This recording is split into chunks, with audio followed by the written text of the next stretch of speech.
Where am I?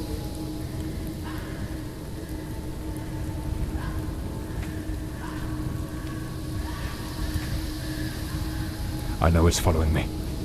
I can feel it.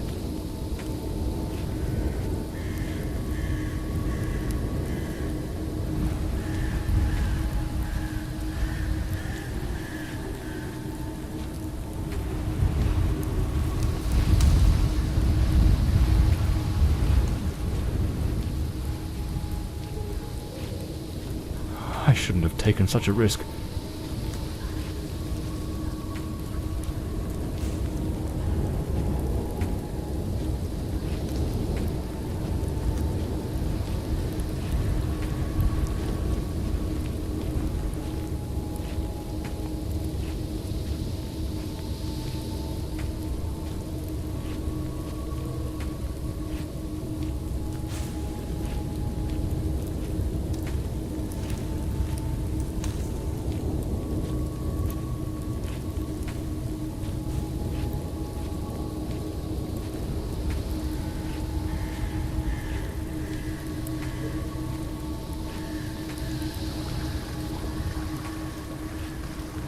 Sound.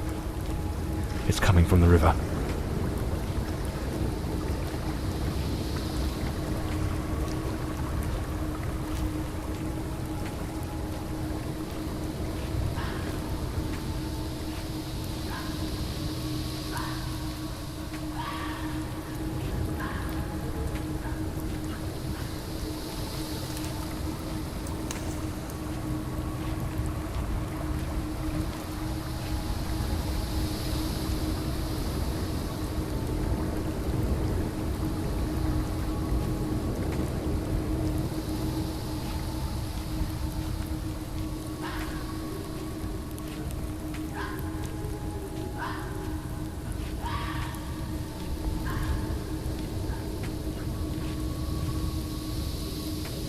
If it catches me, it will show no mercy.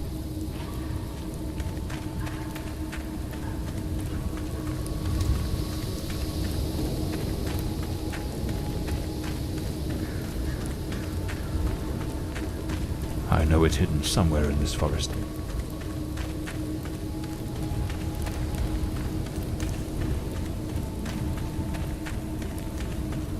I should be able to see its light soon.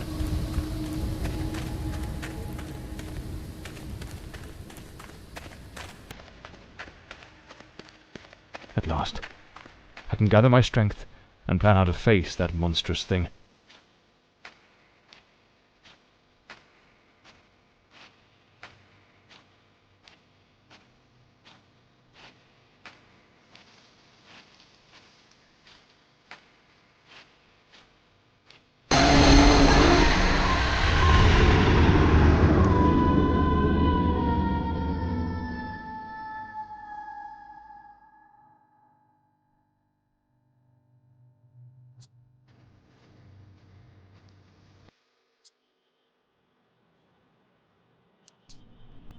The name's John Morley, private detective, and today is a momentous day. After enduring the most exquisite tortures at the hands of those blasted nurses, and being pumped full of enough medicine to fell an ox, today I'm finally free. Who would have thought that the case of the Red Shoes murder would end the way it did? A stormy night, soaked to the skin, wrestling that brainless killer on a rooftop. Then a slip and a 5-story plunge. It appears you're awake at last. We had considerable difficulty rousing you earlier this morning, so I deemed it best to let you rest a while longer. I bring you good news. The latest test results are favourable, and the doctor has authorised your discharge. You are now officially ready to go. I have placed your belongings on the table. Oh, and a lady stopped by this morning with some clothes from the dry cleaner.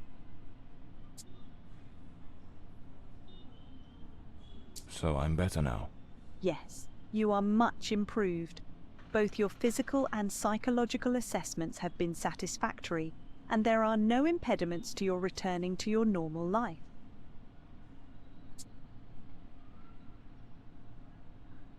My belongings? I thought everything was already in the room. There are a few valuables and some coins we kept for safekeeping. They are in the box on the table. A woman brought my clothes from the dry cleaner. Was it Penny? I couldn't say. She arrived quite early, before my shift began. I've placed the garments in the wardrobe to keep them from getting wrinkled. I've been having nightmares. The doctor has prescribed some medication that should help address any residual effects. This should assist in alleviating your nightmares. Now, if you'll excuse me, I have other patients to attend to. I wish you all the best.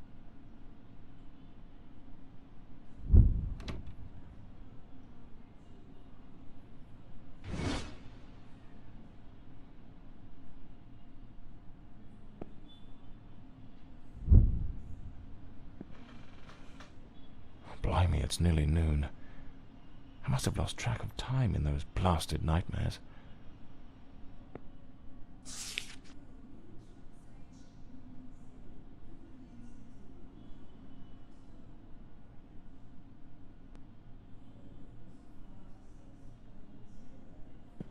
That's me, the Bloodhound Morley.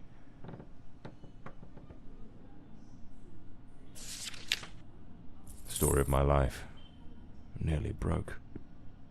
I better get dressed. The hospital gown that ties in the back doesn't exactly scream professional.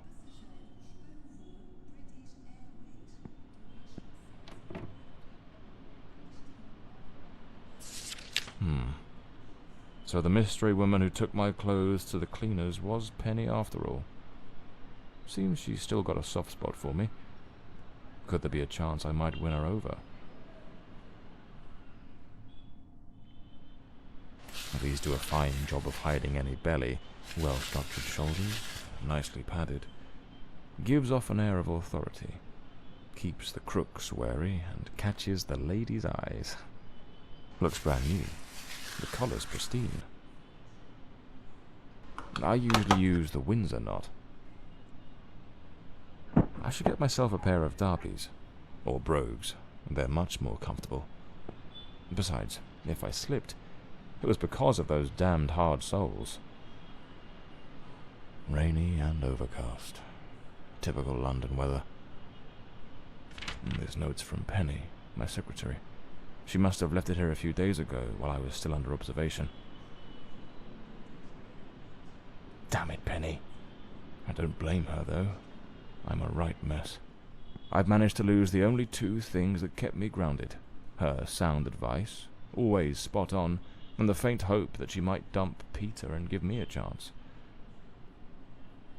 Blimey, what a fool I took onto that rain-soaked pavement. And to top it off, with that downpour, I ruined my best suit. But, well, that's all water under the bridge now. Quite literally.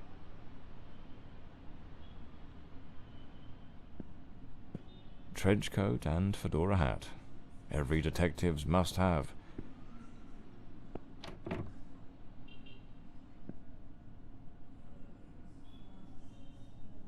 I'd better hurry up.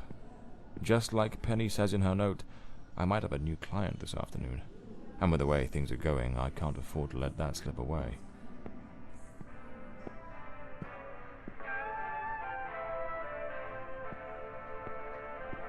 All right, let's get moving. Today's the first day of the rest of my life.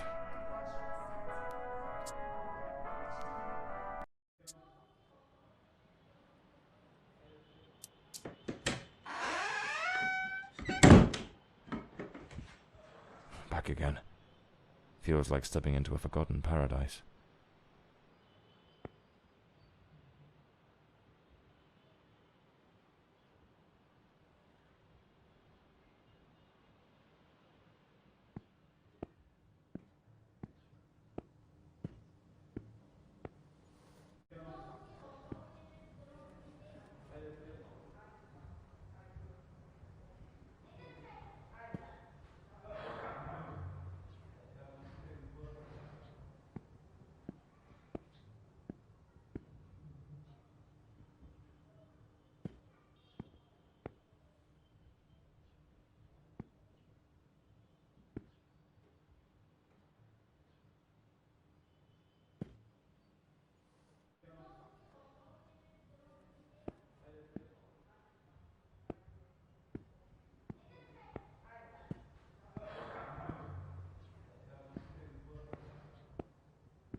Penny's keys, just like it says in her note.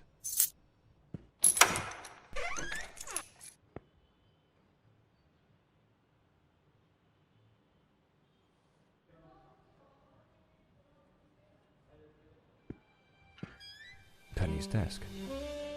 I ought to give her a ring, and try to sweet-talk her into coming back.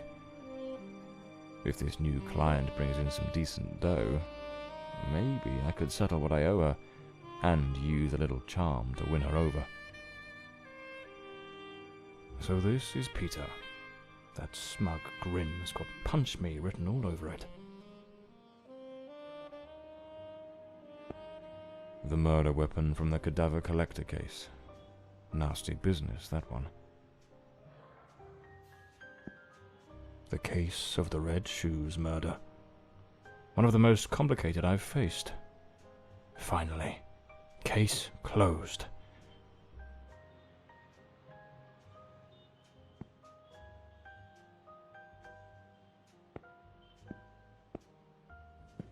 Even the coppers missed it. The slant on the letter E.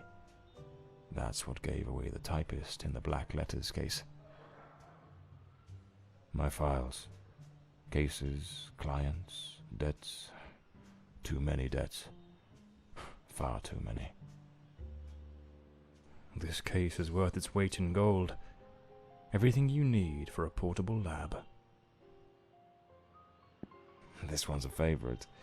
The jealous lover solved everything with a few blows from an ashtray. Brutal, but effective.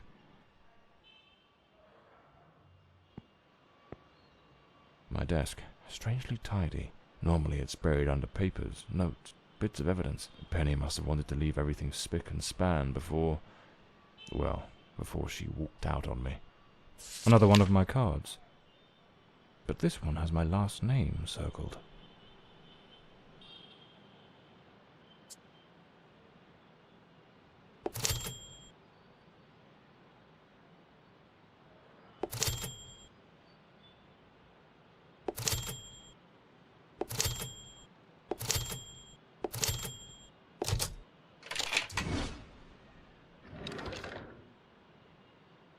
The Scarlet Page.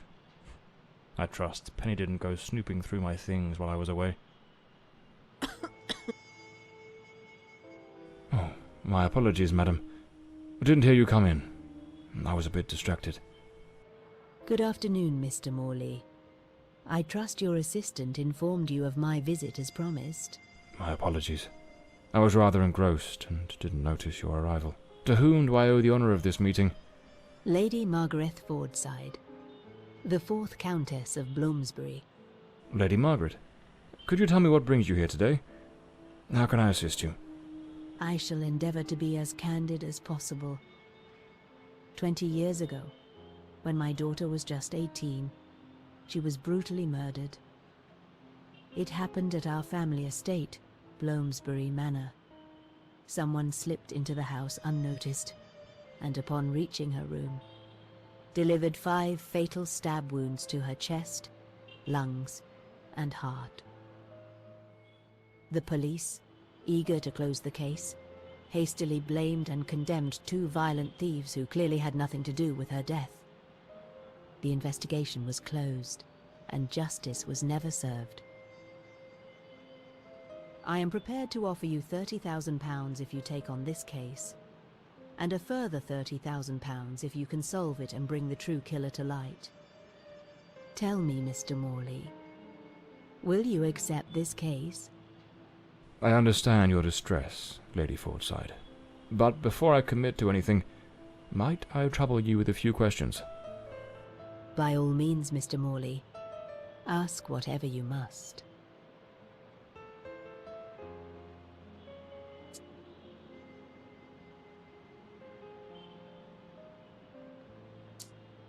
A case that's been cold for 20 years. You certainly don't make it easy for me, Lady Margaret. What made you decide to seek out a detective now?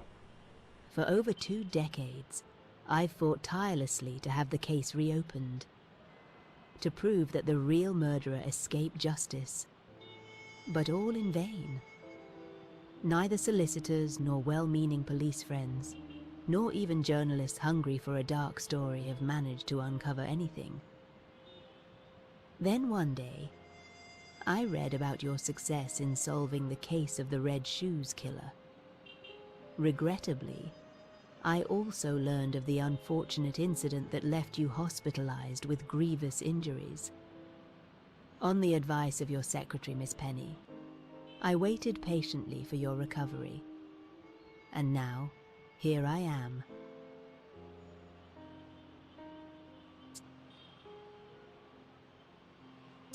Tell me about Bloomsbury Manor. Do you still reside there?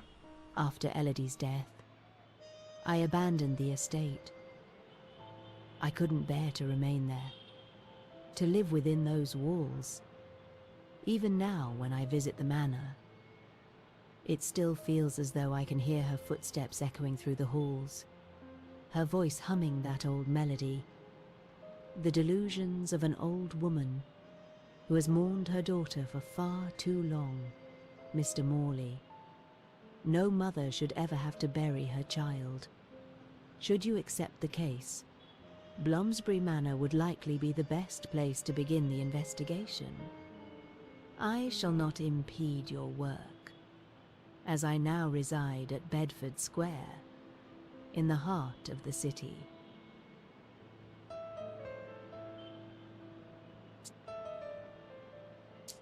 Tell me about the men the police arrested. Why are you so certain they weren't guilty? 2 days after the murder, the police arrested a pair of violent thieves who were terrorizing the county at the time. Though they swore their innocence in my daughter Elodie's death, their criminal record completely undermined their defense. Seizing the opportunity, the police locked them away for their other crimes, and the case was closed. But what has always struck me as suspicious is that nothing was stolen on the night my Elodie was killed. If those thieves were truly the culprits, why would they murder her and then leave without taking a single piece of silver? It doesn't add up, Mr. Morley. Tell me, were there any witnesses? Did anyone see or hear anything? It happened at midnight. The house was practically empty at the time, with only a few servants and a guest who was sleeping in the west wing. I was the only one who might have heard something, as my room was next to hers. Unfortunately, I had taken a sleeping draught and fell into a deep slumber. It is a decision I shall regret for the rest of my days. Well, I believe I have all the information I need to get started.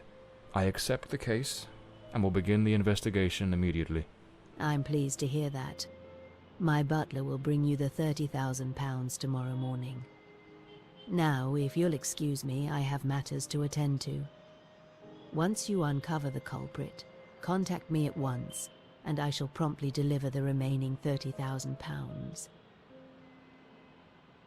Please, Mr. Morley, unravel this harrowing mystery that has tormented me for so long.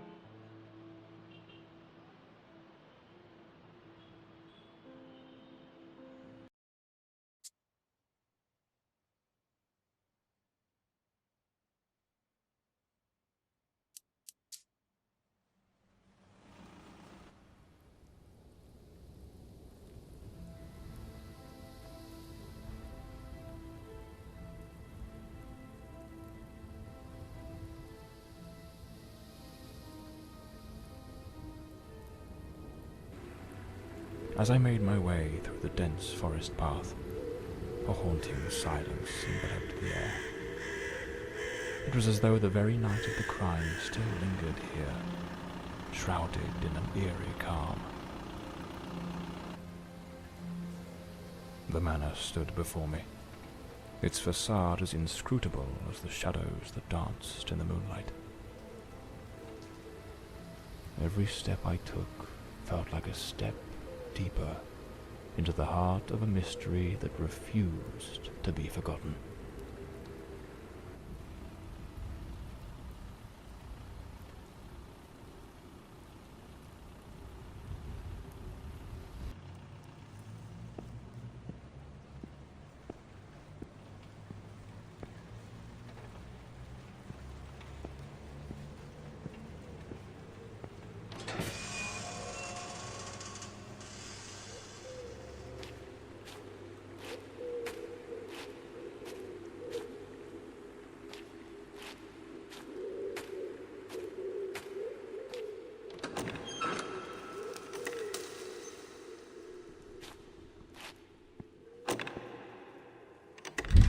a sound.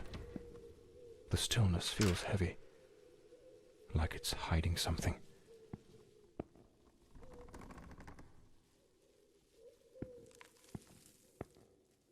The door's chained up with a padlock. Looks like I'll need to find the key. This painting, it's rather grim. There's something deeply unsettling about it, almost like it carries a shadow of its own.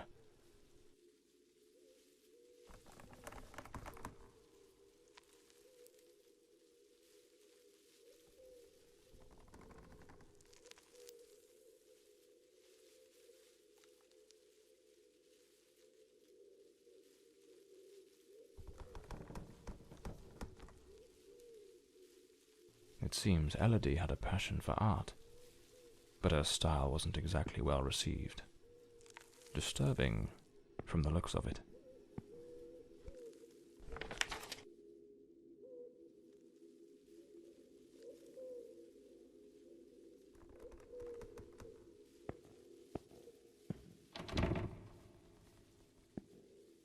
A blue moon, fitting for a place haunted by its own secrets. Looks like the Countess left this for me. It could be useful for getting around the place.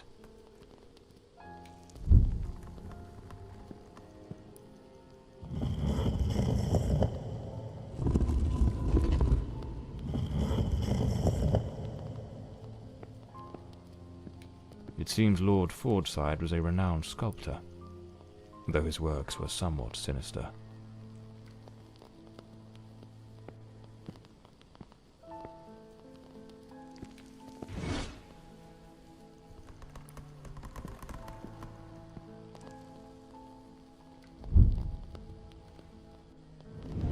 So, the housekeeper left a note for the Countess, asking her to meet here on the day of the murder.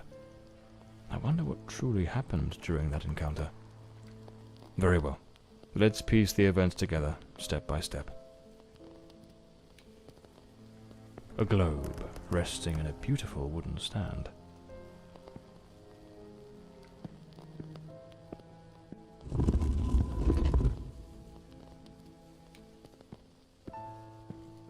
Two chairs. One of them knocked over. Lipstick stains. Same shade the Countess wore when she visited my office. An empty envelope. Did the housekeeper hand the Countess a letter? The housekeeper's cup is still here. Tea spilled across the table. She never got to drink it. Looks like someone arranged tea in the library that day. It seems they met here. But something went wrong during the conversation. I am very angry. After all these years of service, this is how you repay me? Walking away like this? I'm sorry, madam, but the situation has become unbearable. My bags are already packed.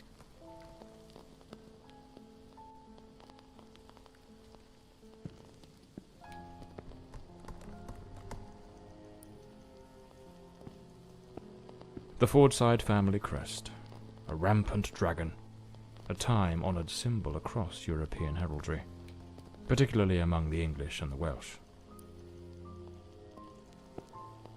The lock has been concealed. This door must open by some other means.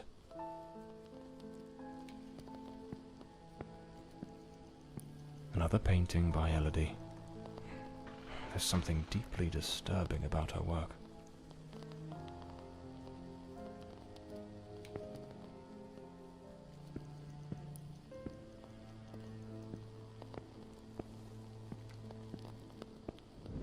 The Countess threw the housekeeper out in a fit of rage. In her haste, the housekeeper forgot one of her bags. What was it that unsettled the housekeeper enough to abandon her post so suddenly?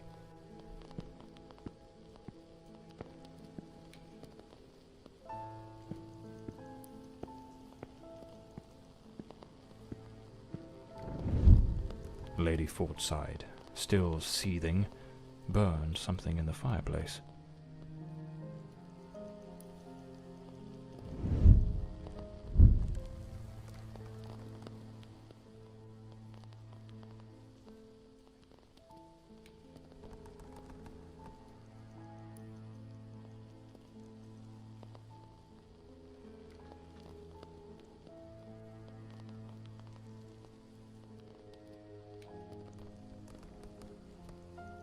The housekeeper resigned. Seems something, or someone, troubled her greatly. Enough to break the long-standing family tradition tying her to this place.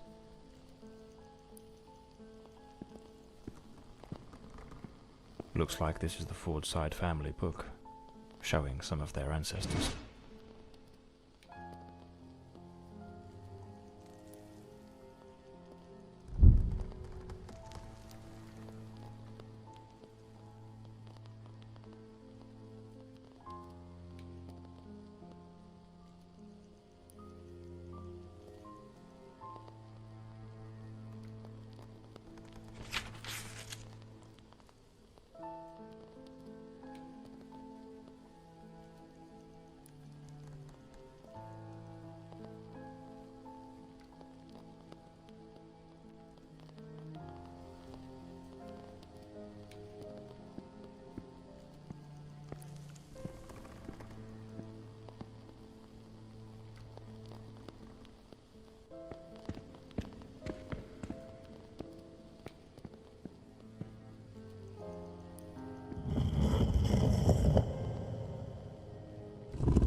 This must have been some sort of private study for the Countess. Lady Margaret and a young woman. I suppose it's Elodie. They look happy. It was undoubtedly a better time.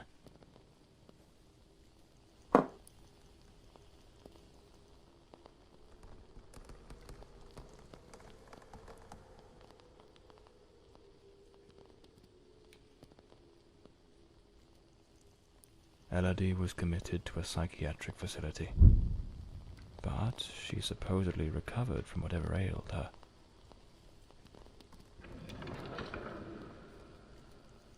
An old pocket watch. It probably belonged to Lord Fordside, Lady Margaret's husband. A British passport. Lord Fordside was undoubtedly a man of the world.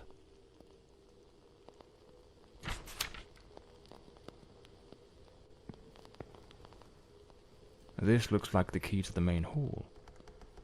Could be my way into the heart of the house.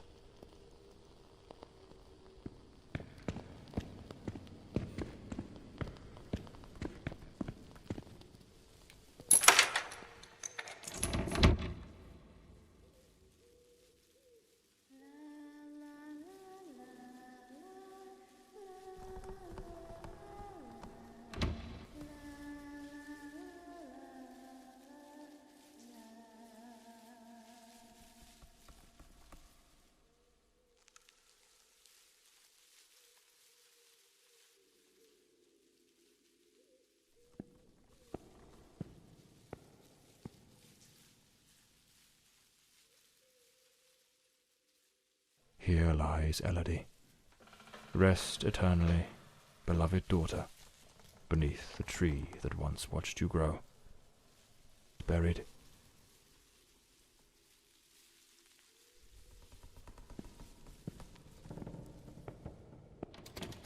This door is locked as well. If the Countess wanted me to investigate, why didn't she leave the doors open?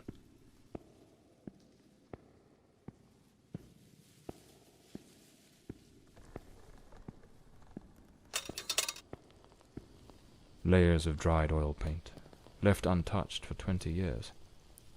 It's as if time stopped the moment Elodie laid down her brush. Feels like the room's holding its breath, waiting for something to stir. A grand ship on the open sea. Looks like the last painting Elodie was working on was of a ship at sea. The whole gallery is filled with maritime references. She seemed quite obsessed with it. The sinking of a ship. A man with his back turned, watching a ship go down. This door appears to lead out to the back garden. Locked with a padlock. I'll need to find the key. Looks like some sort of clue. Trace the tree's journey from birth.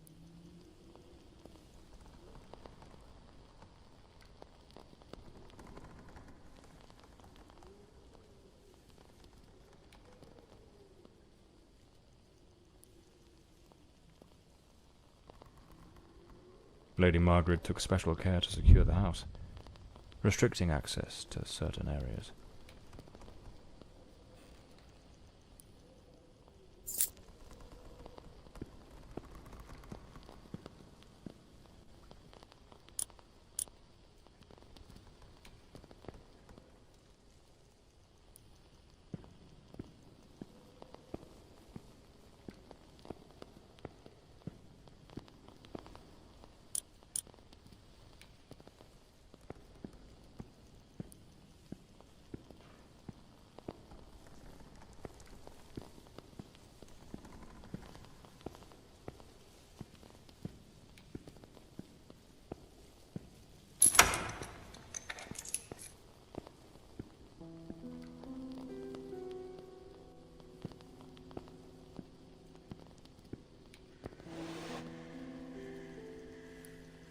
Some of these paintings are really dark and sinister.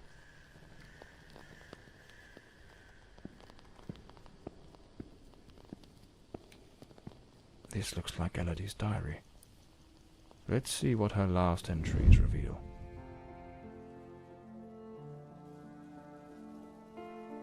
I'm absolutely over the moon. Walter has written to say he is coming. I met him at the Western Sanatorium, and we have grown so very close.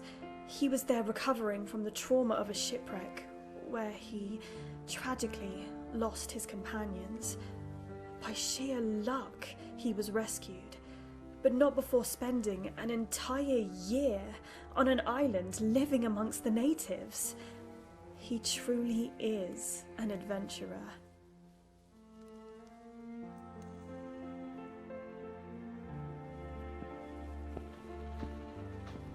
A young woman screaming in the middle of the darkness.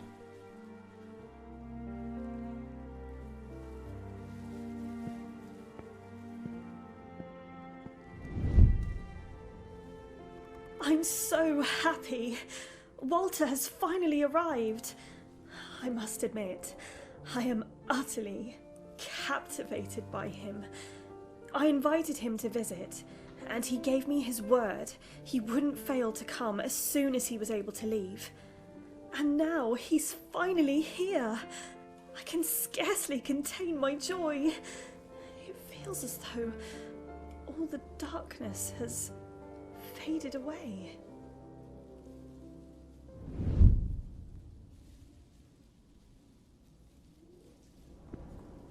They looked so in love.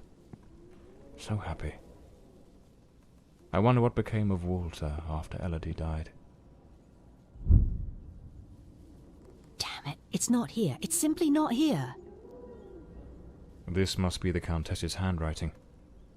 What was she searching for? Looks like a commercial seaman's yearbook. listing ships and their crews. It's open to the pages under S.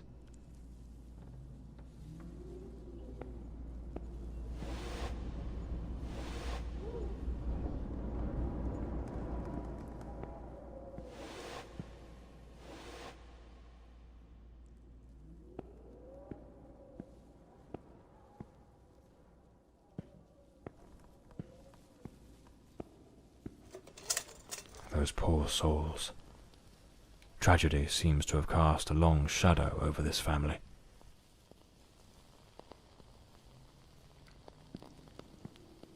Locked, as expected. There's a metal engraving of a tree.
A boarded-up door.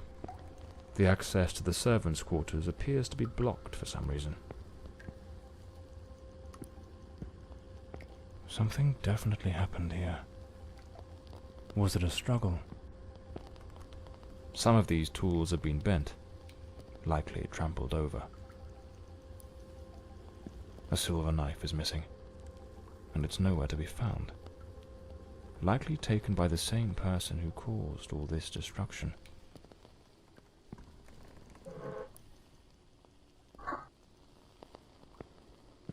It looks like this vase was shattered.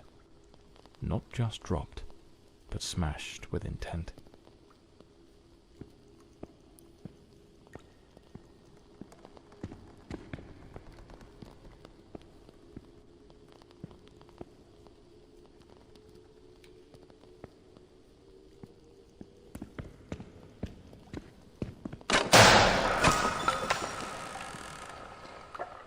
Looks like the crowbar is broken. Lady Margaret, after the death of her daughter, dismissed the staff and left the mansion.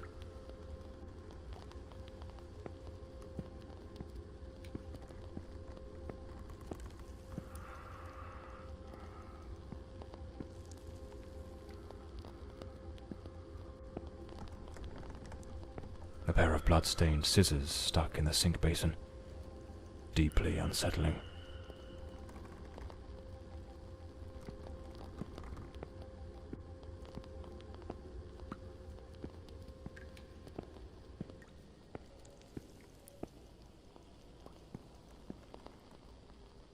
No doubt. This is the cook's room.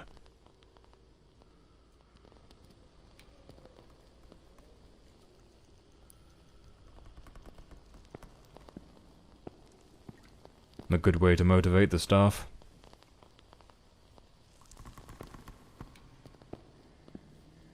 A doll pierced with an awl. A warning? The young maid was an avid fan of actor Valentin Rudolph. What a collection of posters from his films.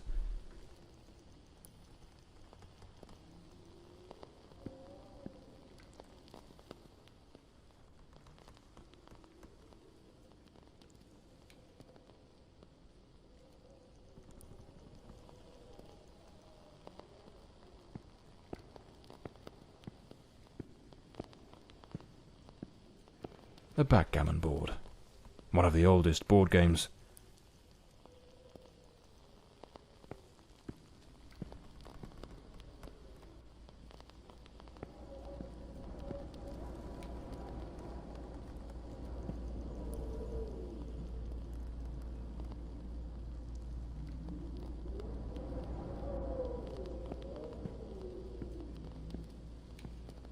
Miss Marva apparently knew her way around the tarot.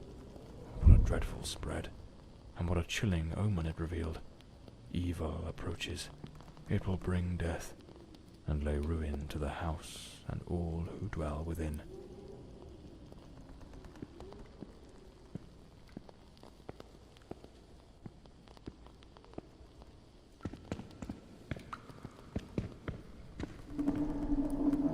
Is there someone else in the house?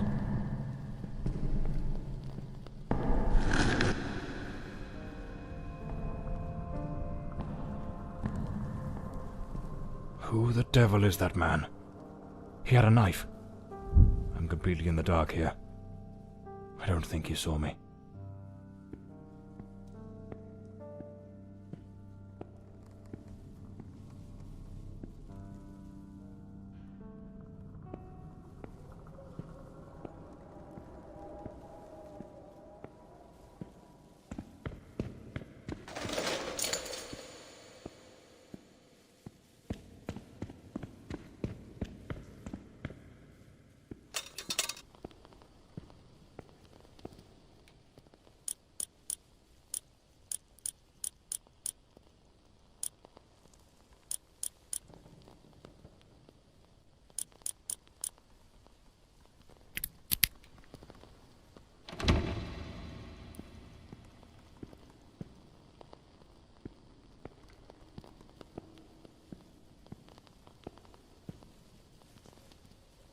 Another boarded-up door. The question is, was it sealed before the murder? And why?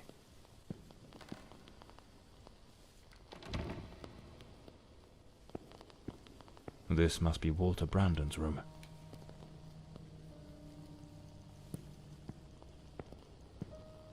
An empty bottle. It smells of good rum. The diary of Walter Brandon. Perhaps it holds some clues about who he was, and what his involvement in this case might be.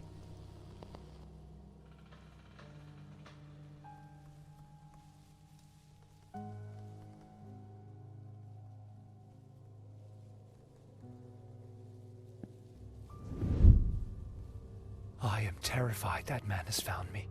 I fear something dreadful is about to happen. Tonight as I awoke, I saw him, standing at the foot of my bed. I could not make out his face, but his knife. The gleam of its blade shone in the darkness. I sprang up suddenly, determined to confront this stranger. Grabbing the heavy candlestick from the nightstand, I hurled it with all my strength. He vanished into the dark.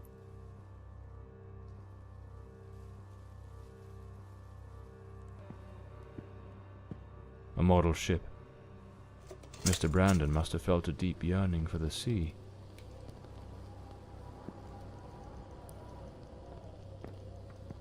A compass and a sextant, tools of a sailor.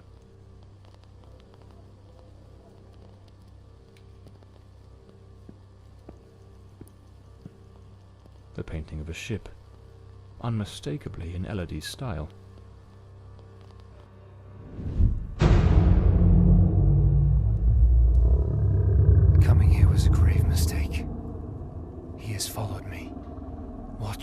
lurking in dark corners, waiting to surprise me. I dare not tell Elodie. She would think the one thing I dread most for her to believe. I see him again from the window, watching me. His long hair and beard obscure his face, and he still holds that knife. He means to kill me.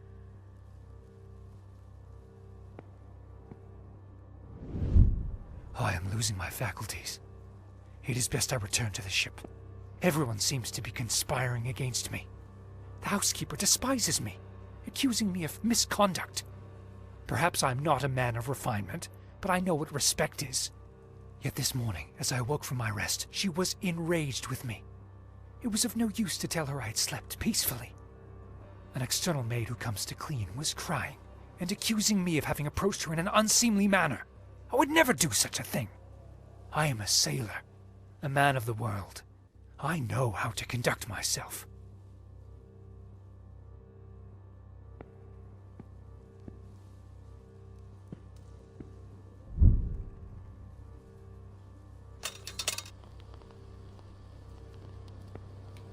The last entry in the diary, dated the very night of the murder. My beloved Elodie, why can you not believe this poor sailor who only wishes to love you? I have left everything behind. My ship, the sea, all my world, just to be by your side as you asked me to. Damn it. I can hear the man with the knife coming up the stairs from the hall. I need to hide. Walter was terrified. What in the devil was happening here? It seems this trunk was all Walter owned. I should take a look at it. A photograph of Elodie. No doubt Walter cared for her deeply.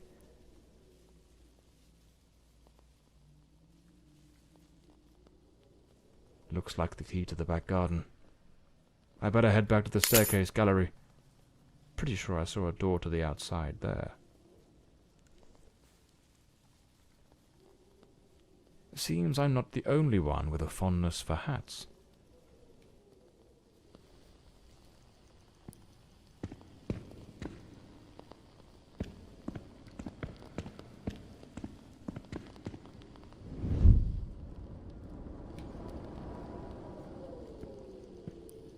The killer likely fled through the rear door of the house.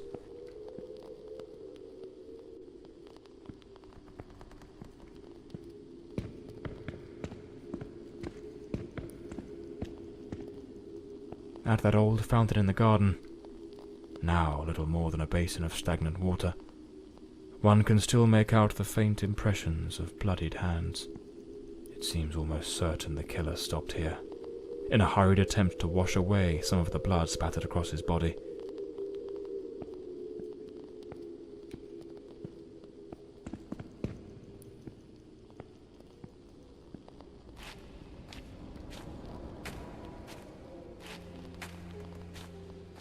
Here's the missing kitchen knife. Undoubtedly the murder weapon.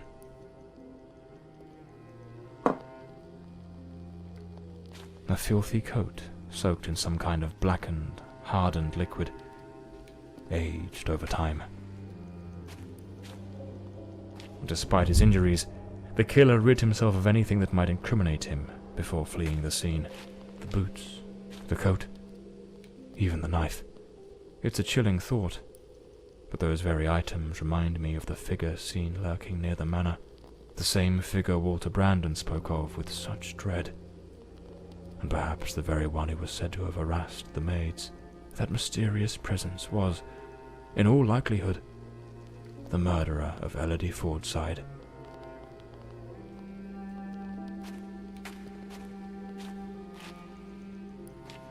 This ought to do the trick for that boarded-up room upstairs, just by Walter Brandon's room.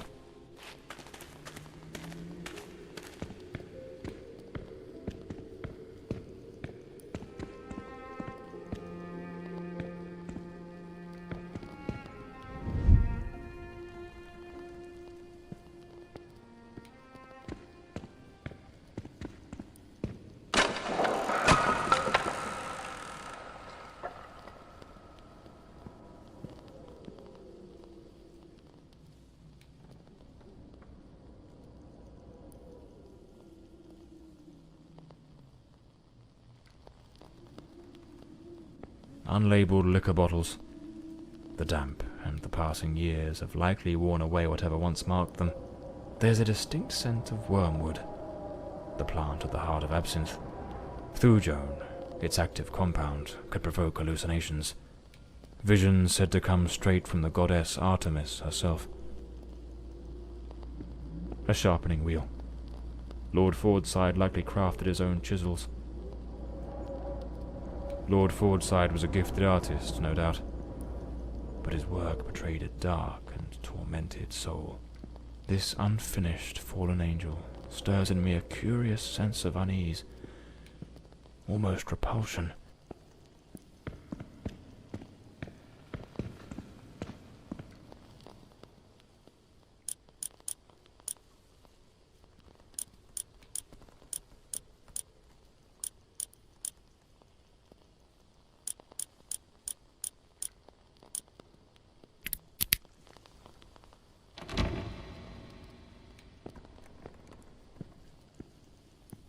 The door is locked.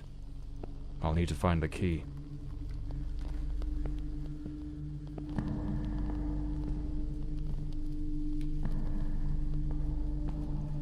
Him again. Who the bloody hell are you?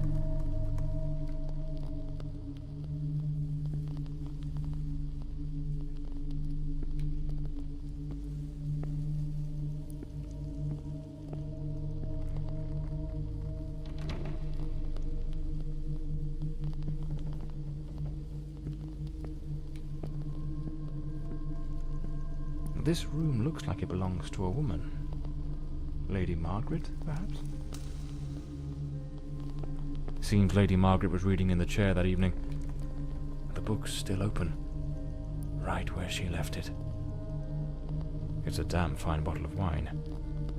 No one in their right mind would open a vintage like this and leave it abandoned, unless something rather urgent interrupted the evening.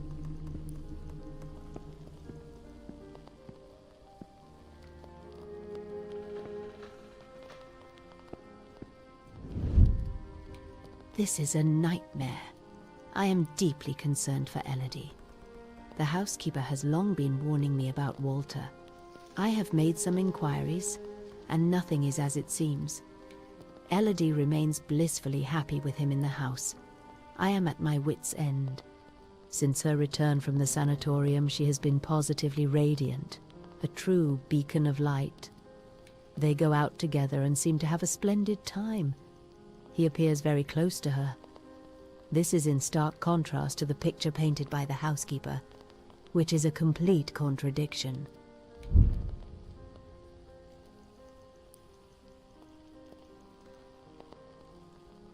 The bed is made. The Countess hadn't yet gone to bed on the night of the murder.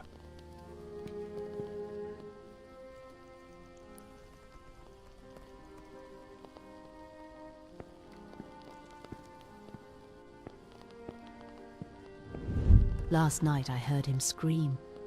He seemed to be in the throes of a panic attack. I approached on tiptoe to the guest quarters, and then suddenly I was struck with terror. An insane, maniacal laughter echoed through the night. It did not sound like him. The following morning, Walter and Elodie went out to sail on the pond. Everything appeared normal, and he was the most charming he has ever been.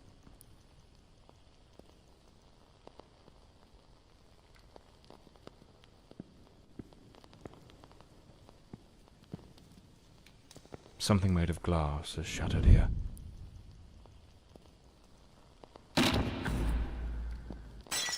Oh my God, what is that noise?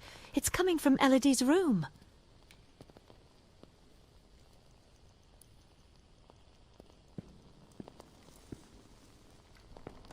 The fireplace tools, all knocked over on the floor. And unless my eyes deceive me, the poker appears to be missing. Oh my God, Elodie! Lady Margaret, quite agitated, grabbed the fireplace poker and rushed toward Elodie's room.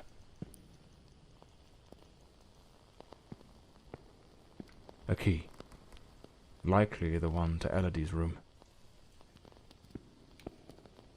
Lady Margaret lied to me.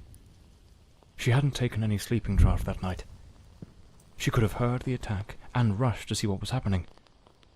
Why did she hide this from me? The more I investigate, the more convoluted it all seems. I should head to Elodie's room to search for answers.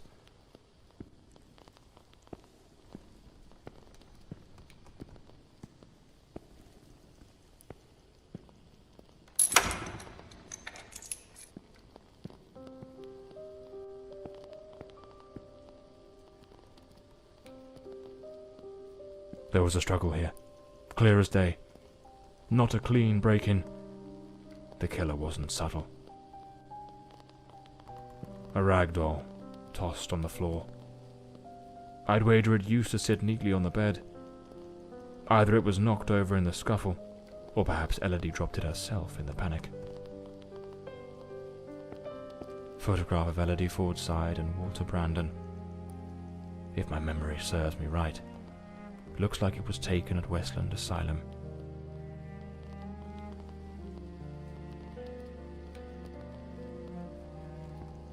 A pool of dried blood. There's no doubt now. This was the scene of the crime. Judging by the sheer brutality of the crime, we can almost certainly conclude the killer was a man of considerable build.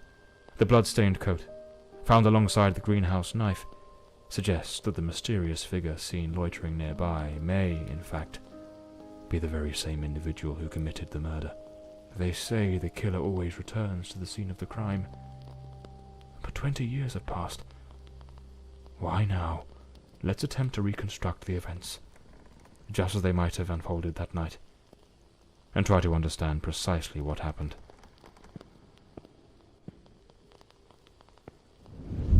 A teacup on the bedside table.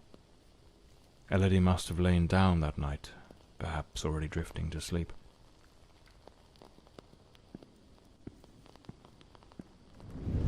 The door's lock, completely broken, indicates someone forced their way into the room, likely startling Elodie awake.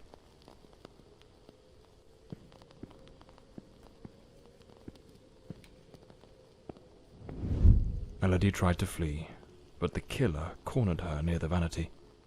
She lost her balance and fell, breaking the dresser and chair. The killer dragged her to the bed against her will. In the struggle, one of the vases fell from the mantelpiece.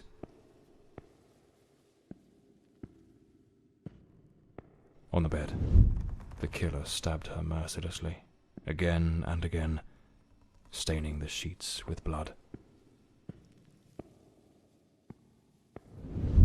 That's when Lady Margaret arrived, striking the killer with the fireplace poker, knocking him away from Elodie.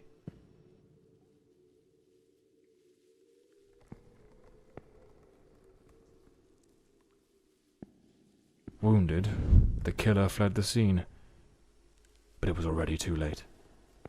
Elodie was already dead.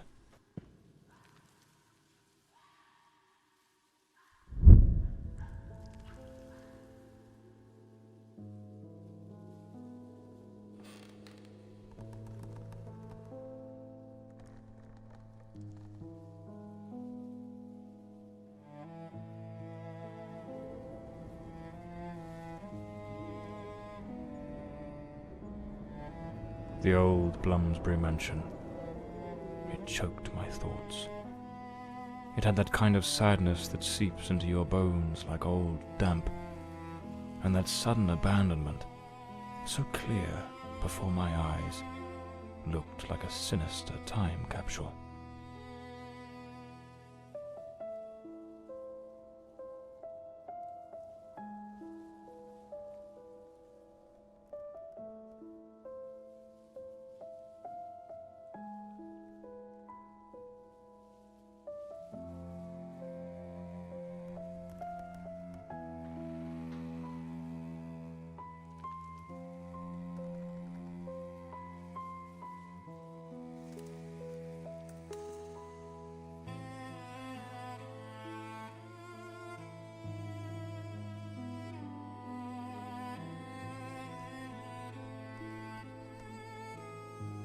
one thing was certain. My next move was to dig up answers about the man with the knife, and about Walter Brandon, the sailor from Westland Asylum, an old, forgotten sanatorium that, 20 years ago, was the scene of a meeting between Elodie Fordside and that Brandon fellow.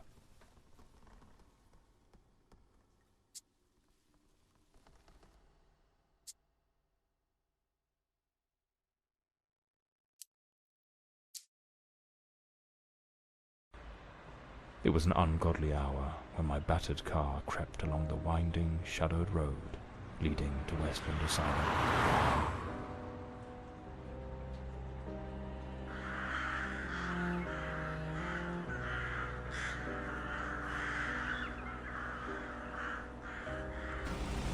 But what I found upon arrival was disquieting.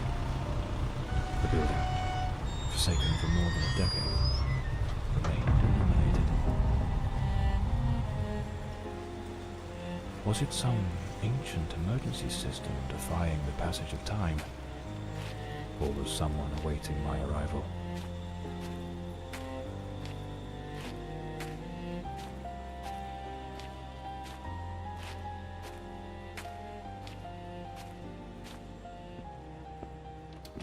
The front door, sealed shut. As expected. Nothing's ever straightforward, is it? I'll have to find another way in.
Bloody hell, it's pitch black in here.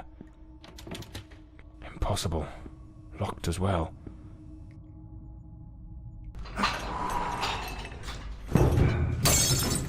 Damn it.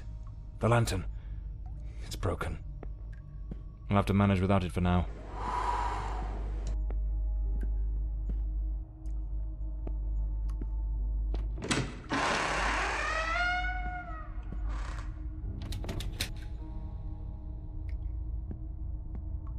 Some of the rooms are completely trashed. I didn't expect the asylum to be in such a state of decay.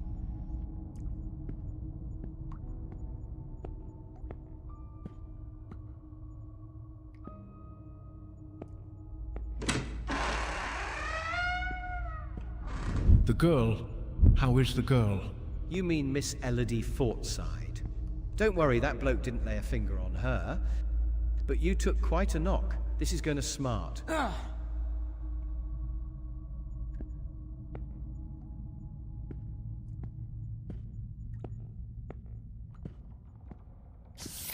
May 1922. This letter was written half a year before Elodie's murder. It's possible she was still a patient here at the time.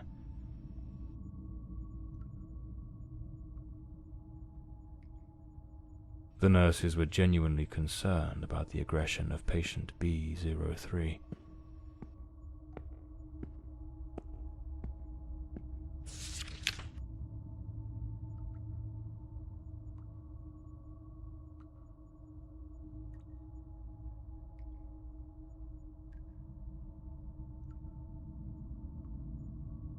The asylum was shut down 10 years ago. Judging by the state it's in, they probably had no choice but to close it due to the building's condition. It's locked. Without the key, I won't be able to access the upper floors.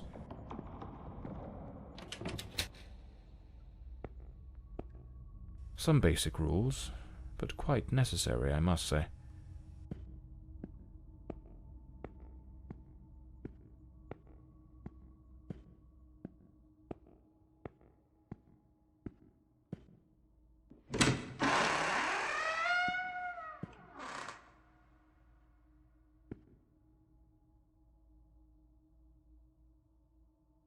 This file cabinet is now empty. It probably held all the records of the inpatients.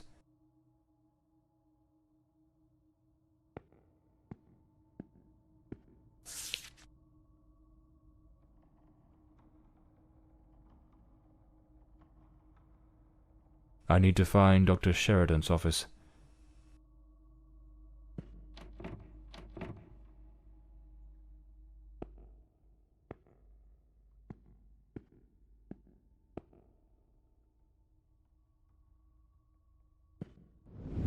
We must formalize the admission of Miss Elodie Fortside. I have her file here. That girl? What do you think of her? I don't quite know. She seems a good girl. I do hope she recovers soon.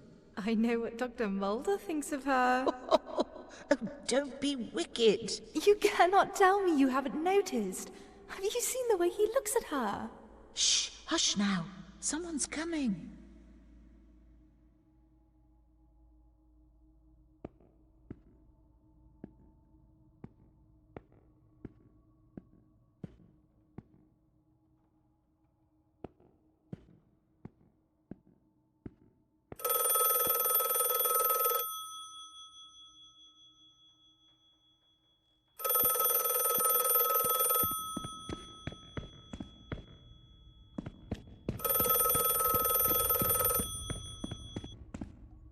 Hello? Hello? Can you hear me? Mr. Morley, is that you? Lady Margaret? Mr. Morley, I'm so relieved to hear your voice. I've been trying to reach your office, but I couldn't get through to anyone. It's awfully late at night, Lady Margaret. How on earth did you know I was at Westland Asylum? Well, I was already in bed, truth be told. But there was something on my mind. A vital detail I'd forgotten to mention. I called your office, searched for you at the mansion, and when I couldn't find you there, I assumed you might be investigating at the asylum. I see. Very resourceful of you. Now tell me, what is this detail of such importance? Oh, yes, of course. I almost forgot. You see, the truth is, I'm afraid that you're not alone. What the devil does that mean? Hello? Lady Margaret?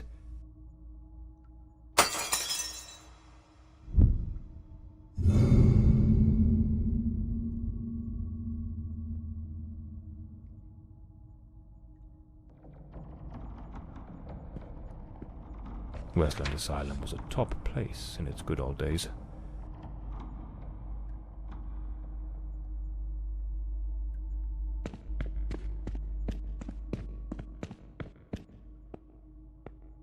Is someone there? Damn it. I've got a bad feeling about this.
report.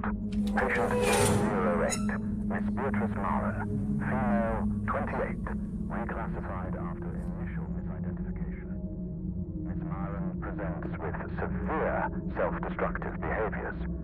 She engages in autosarcophagy, self-cannibalism that has markedly compromised her physical integrity, and compulsively ingests her own head.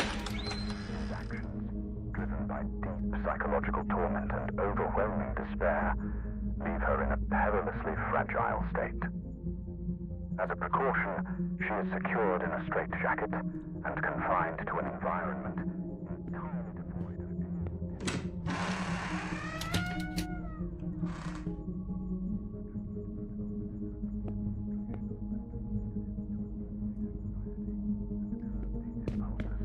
with ongoing monitoring.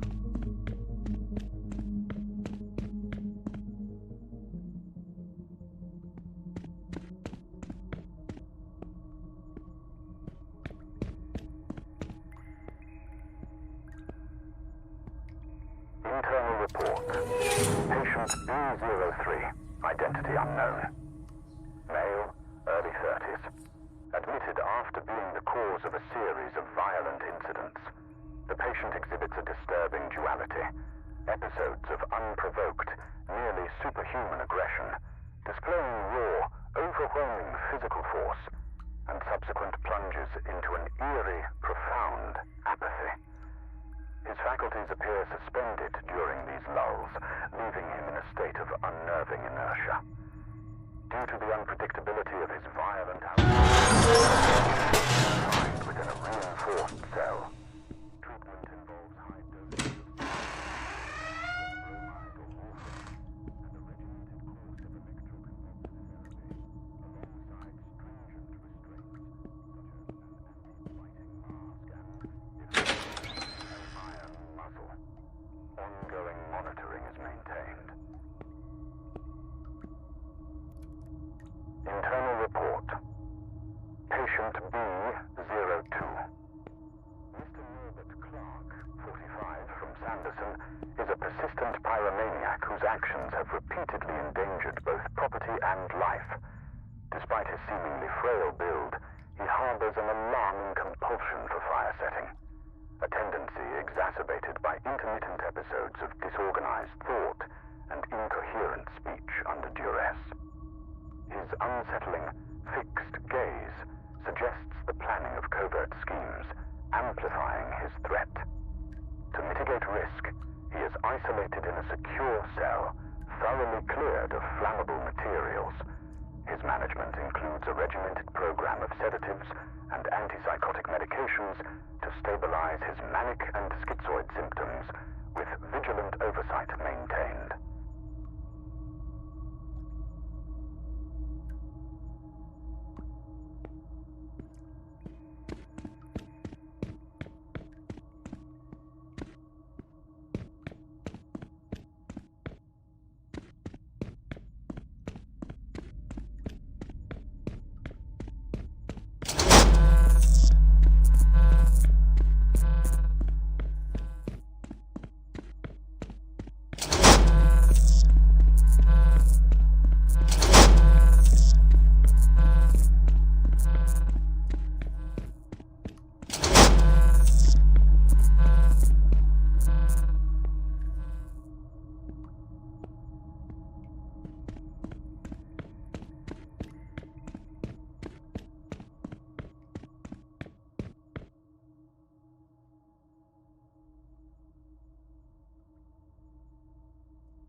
This room gives me the shivers.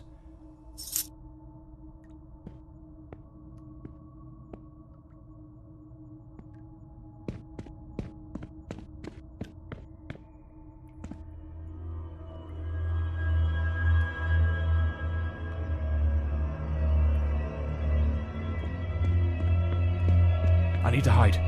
Quickly.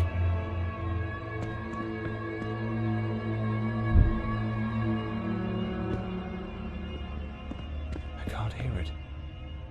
Could it be gone?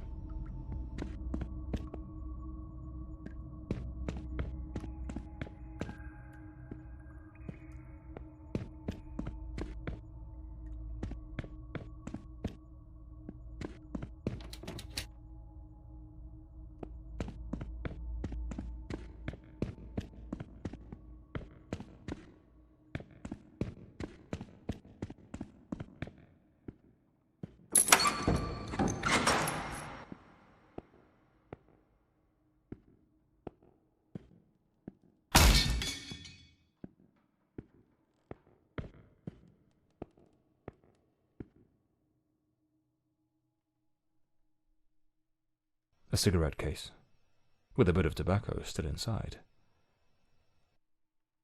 Clean water, an apple, a bit of bread, the food still fresh. A maintenance uniform, oddly well prepared. Not a speck of dust on it. Looks like someone's been coming through here. Perhaps this is what Lady Margaret meant in her call. Or was she trying to warn me about something else?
I'd rather not go through there. Looks ready to cave in at any moment.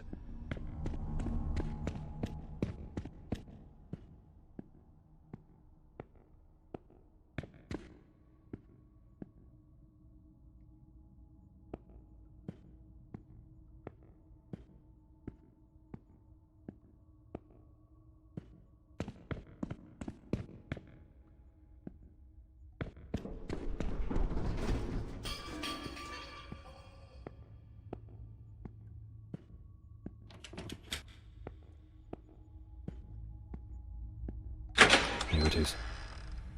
Dr. Sheridan's office. This is where I'll find Elodie and Walter's records. Wait. No, it can't be. There he is, in the photo. Dr. Sheridan in the center. And right next to him, it's him. The man with the knife. That wild mane, that unkempt beard, it's unmistakable. But what's he doing here? And he's holding a book. I need to get to the library. Elodie's record. Patient at the sanatorium.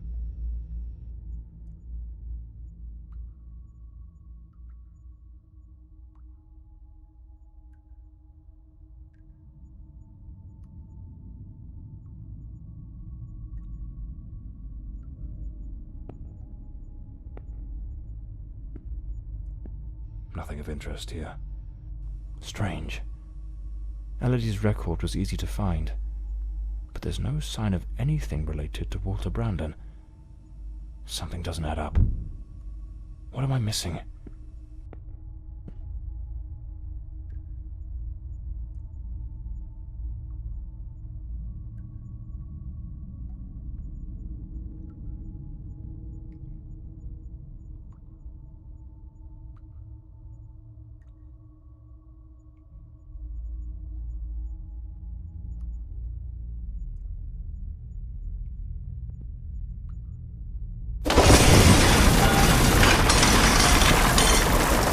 What was that noise? It sounds like something just came crashing down.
The adventures of Walter Brandon, the intrepid captain of the Stella Maris, braving the treacherous South Seas.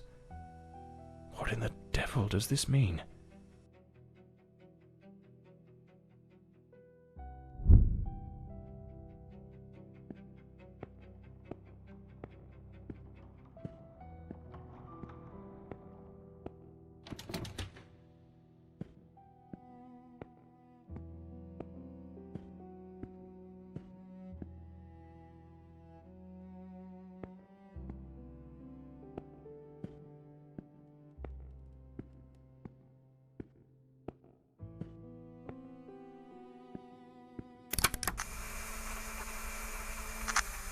Patient recording, Elodie Fordside, February 3rd, 1922.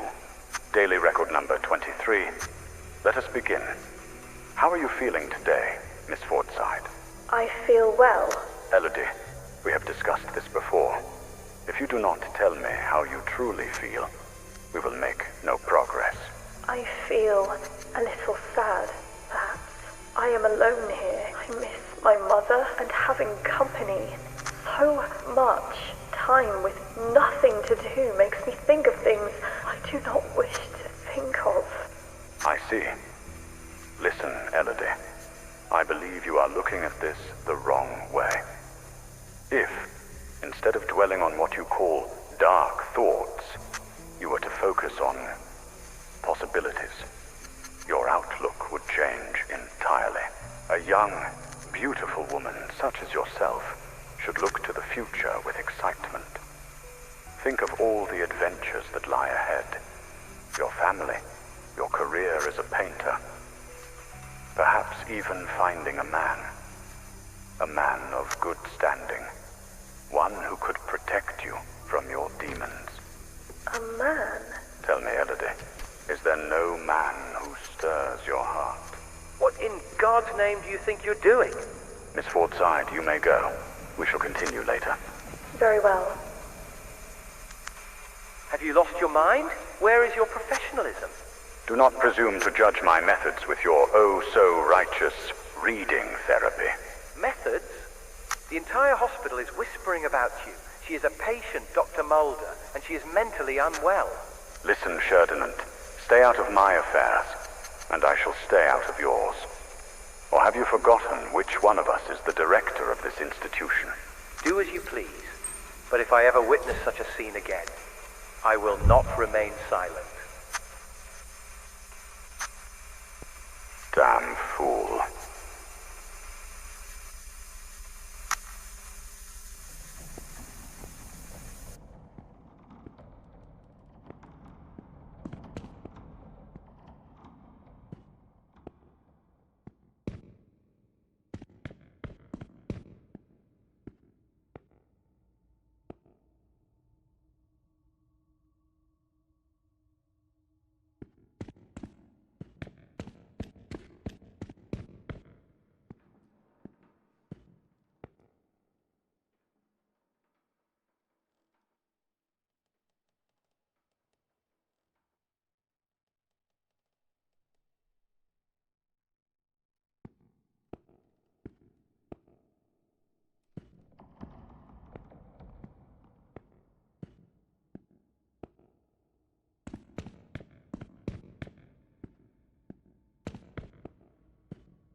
ship's old helm, tied to the bed, as if it were the quarterdeck of a vessel.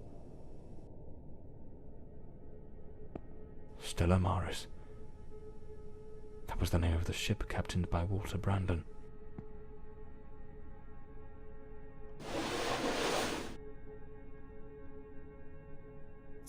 This must be the key to the attic. Let's see where it leads.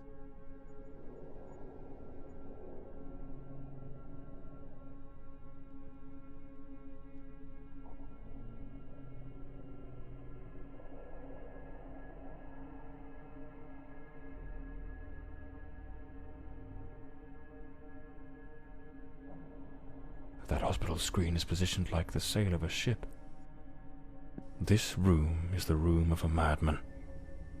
The entire space is arranged as if it were the deck of a ship. Did that man truly come to believe he was a character in an adventure book?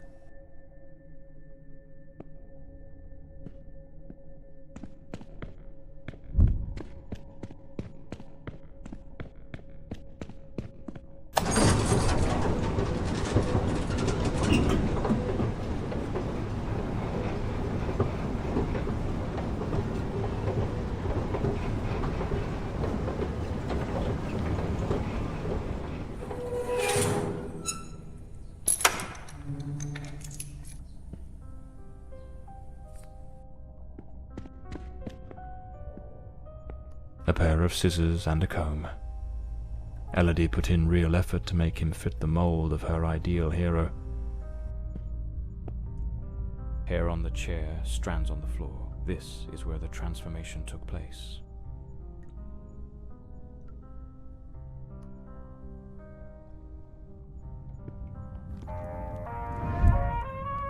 She remade patient 1365 in the image of her most secret longings.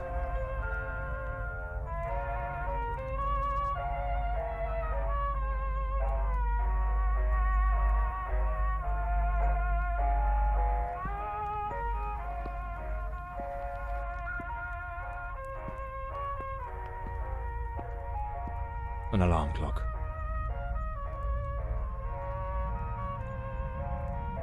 Most likely, they used it to slip back to the second floor before anyone noticed they were gone. Every detail planned to perfection by Elodie. Their secret hideaway. Like two reckless teenagers, they started a romance, hidden from the prying eyes of doctors and nurses. For a while, they managed to keep their affair in the shadows, far from the eyes of doctors and nurses.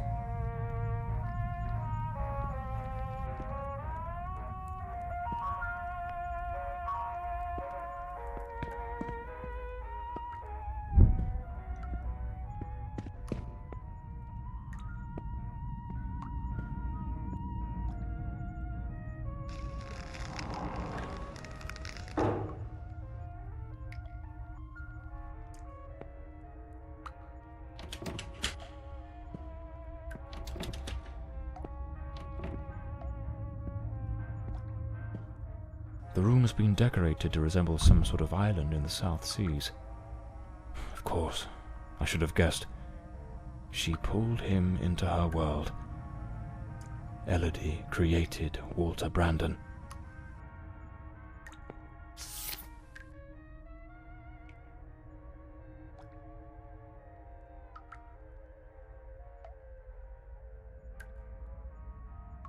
This letter. At the very least, it's highly inappropriate. A draft letter, scratched out and full of corrections.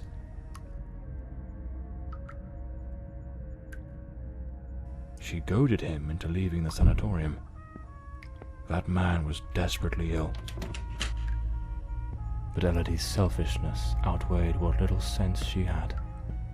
She pushed him too far. If I pieced this together correctly, that Walter was never really Walter at all. There was another personality. She called it the Shadow, a dominant, dangerous force that surfaced again and again in his life. The threads are beginning to unravel, but I need to see this through. What truly happened to Walter Brandon?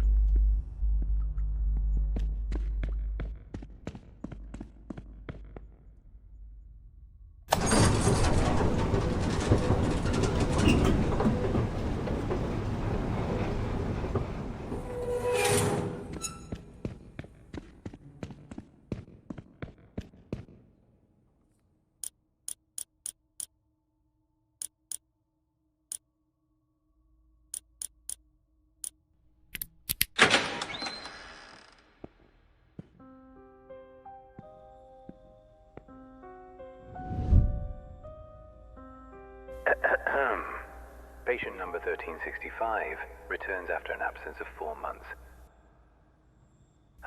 He's in a state of utter disorientation, perspiration pouring off him, and good heavens, there's a severe wound to the skull. His clothes and hands are covered in blood, and it doesn't appear to be his own. He cannot recall his name, nor anything that's happened during these past months. Seems to have found his way back here more by some strange instinct than by memory itself. The personality once known as Walter has vanished entirely, as has the entity we refer to as the Shadow, though given his nature, I cannot say with certainty it isn't still lurking beneath the surface. We have treated cases of dissociative identity before, but never one such as this. His appearance, his voice, even his build and weight change quite drastically. Now he looks frail, gaunt, empty, as though there's nothing inside, as though he were but an empty shell, waiting to be occupied. His condition calls for far stricter supervision. This institution is no longer equipped to care for him. I am ordering his immediate transfer to St. Dymphna Hospital. Dr. Former, a specialist in matters such as this, will take him under his care. As I near the end of my tenure as director, I must see this case brought to a decisive close. The blood upon his hands, the emptiness in his eyes, all point to an act of the gravest kind. One his mind appears to have erased entirely. God help us, if the Shadow should ever wake again.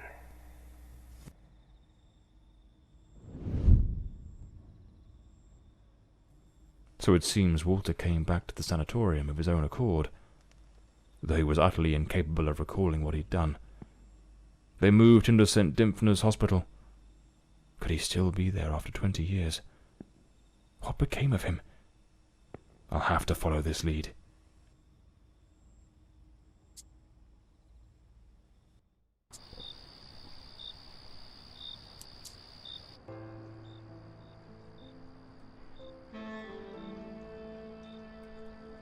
That man returned to the new sanatorium, remembering practically nothing. Maybe it was the wound Lady Margaret left him. Or maybe his mind shattered and never came back after what happened that night. As for me, I was hired to find the one who killed Elodie Fordside, and my intuition told me they were still there, in the depths of St. Dymphna. I sensed that the end of the road was waiting for me in that place.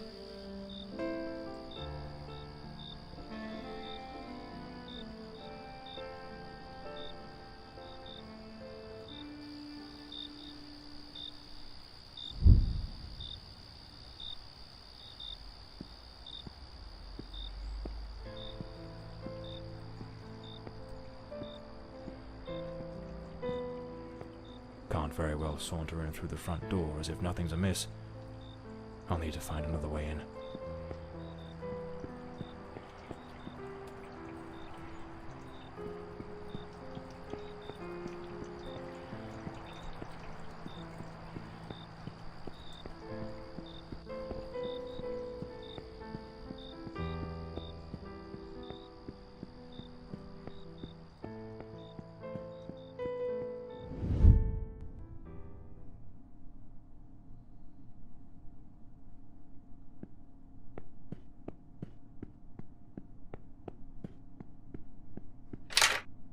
It's locked.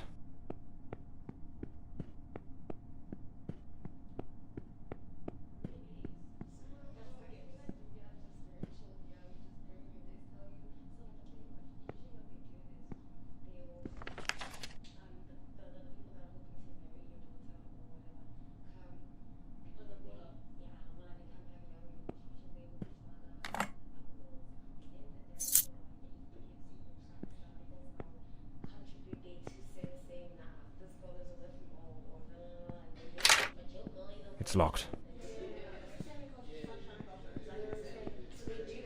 The night shift nurses are behind this door. I need to find another way into the hallway to the rooms.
John Morley and the case of the red shoes. What the devil does this mean?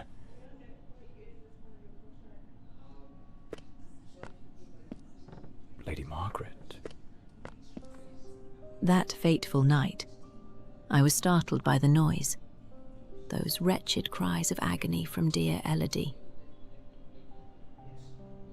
I rushed to her chambers, and there you stood, stained with the blood of the one soul I cherished above all others in this world. The housekeeper had warned me, but I turned a deaf ear. Elodie was finally happy, even amidst your incessant bouts of volatility. Yet, with the passage of time, your demeanour darkened. More and more frequently, that sinister presence lurking within you began to surface, each appearance more violent than the last. Elodie no longer gazed upon you with the starry-eyed affection of a smitten young woman. The atmosphere in this house grew suffocating, fraught with an unbearable tension. That very afternoon I spoke with her. She had resolved to end your engagement. You seemed, or so I dared hope, to have accepted it with grace. But that night, that very night, you ended her life in the most savage manner imaginable. I threw myself upon Elodie, desperate to save her. But alas, it was far too late. Months later, I learned you had returned voluntarily to the sanatorium. I sought answers and immersed myself in understanding the afflictions that plagued you. Dissociative identity disorder, they called it. A condition in which one might host multiple identities, each vying for dominion over the body. But the man confined in that bleak institution was not the shadow, not the fiend who had stolen my daughter. No, he was but the shell, the hapless vessel. And I yearned to find the true culprit, not the facade, the murderer himself. Thus I devised my plan. I came to visit you, and just as Elodie had done, I crafted a new role for you, a new identity to inhabit. I brought books, personal artifacts, penned letters as Penny. I leased an office and prepared every detail meticulously, down to the smallest thread, for your return as John Morley. Everything had to be flawless.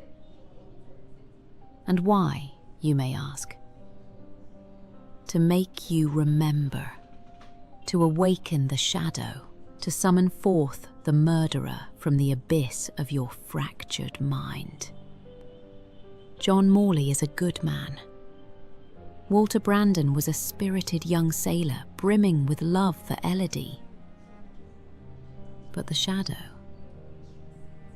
The shadow was a merciless, unrepentant killer. I wanted to destroy the murderer who had stolen my daughter.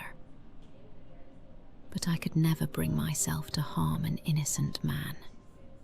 My obsession, my singular purpose, was to awaken the shadow.